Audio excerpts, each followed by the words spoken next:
नमस्कार। श्याम एकेडमी की ओर से मैं सभी विद्यार्थियों का स्वागत करती हूँ। आज हम फिर से संज्ञा लेते हैं। अगले वीडियो में संज्ञा में हमने व्यक्तिवाचक और जातिवाचक संज्ञा की समझ प्राप्त की थी। आज हम भाववाचक संज्ञा की समझ प्राप्त करेंगे। भाव यानी मन के भावों को प्रकट करना।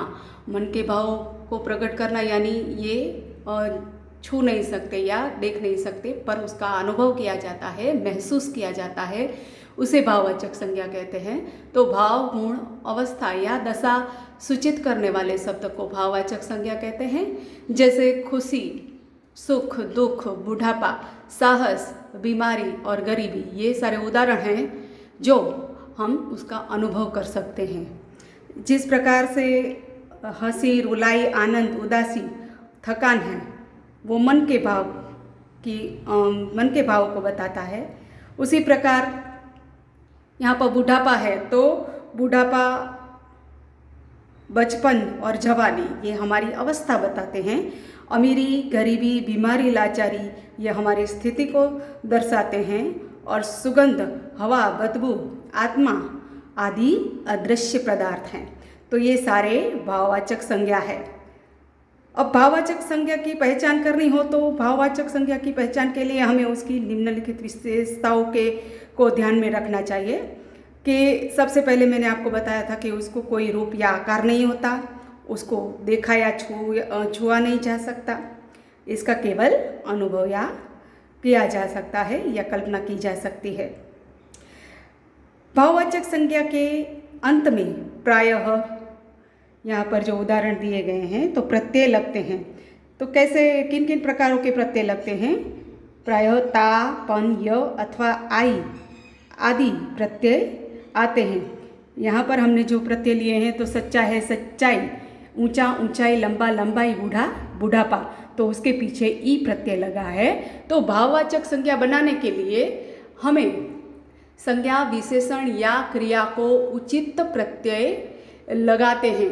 तो उचित प्रत्यय यानी सबसे पहले मैंने आपको समझाया था कि शब्द के पीछे जो प्रत्यय लगता है उसे जो अक्षर आता है, वर्ण आता है, उसे हम प्रत्यय कहते हैं। तो सच्चा है उसमें ई लगा दे प्रत्यय तो सच्चाई हो जाएगा। इस प्रकार से तो भाववाचक संज्ञा के अंदर जातिवाचक संज्ञा विशेषण और क्रिया से जो बनती है उसे भाववाचक बनाने के लिए शब्दों में उचित प्रत्यय लगाए जाते हैं। जिस प्रकार से कोई जातिवाचक संज्ञा ले लो तो उसमें मजदूर है वो जातिवाचक संज्ञा है, उसमें ई प्रत्यय लगेगा तो मजदूरी हो जाएगी।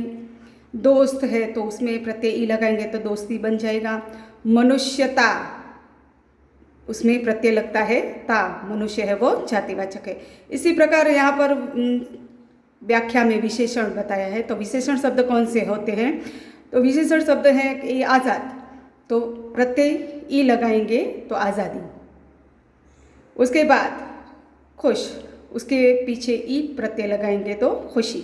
सादा, उसमें प्रत्यय लगेगा घी तो सादगी। जिंदा, तो उसके पीछे गी लगाएंगे प्रत्यय तो जिंदगी। ये सारे शब्द है आज़ाद, खुश, सादा, जिंदा, प्रसन्न और भोला, बूढ़ा, ये सारे विशेषण शब्द हैं। हमने व्याख्या के अनुसार देखा कि जातिवाचक संज्ञा शब्द से कैसे भाववाचक शब्द बनता है, विशेषण शब्द से कैसे भाववाचक शब्द बनता है। अब क्रिया को लेंगे तो क्रिया में कैसे शब्द आएंगे? हंसना, उसके पीछे ई प्रत्यय लगाएंगे तो हंसी। कमाना, तो ई प्रत्यय लगेगा तो कमाई। रोना, आई प्रत्यय लगाएंगे तो रुलाई। लिखना, उसके पीछे आवट प्रत्यय लगाएंगे तो लिखावट। इस प्रकार क्रिया से बनने वाले शब्द को उचित प्रत्यय लगाने से भाववाचक संज्ञा बनती है। ये उदाहरण है और मैंने आपको विशेषण और क्रिया के उदाहरण भी बताए। तो भाववाचक संज्ञा आपको क्लियर हो गई होगी। आगे देखते हैं समूहवाचक संज्ञा। अब है समूहवाचक संज्ञा। तो नाम से ही पता चलता है कि उसमें समूह का बोध होता है।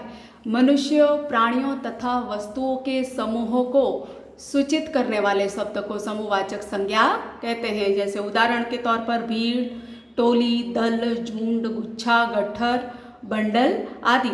इन शब्दों के आधार पर हम वाक्य बना सकते हैं और वाक्य पर से हमें अगर बताया जाए कि इस वाक्य में से समूहवाचक संज्ञा ढूंढिए तो आपको पता चल जाएगा। ऐसे शब्द होंगे तो वो समूहवाचक संज्ञा होगी।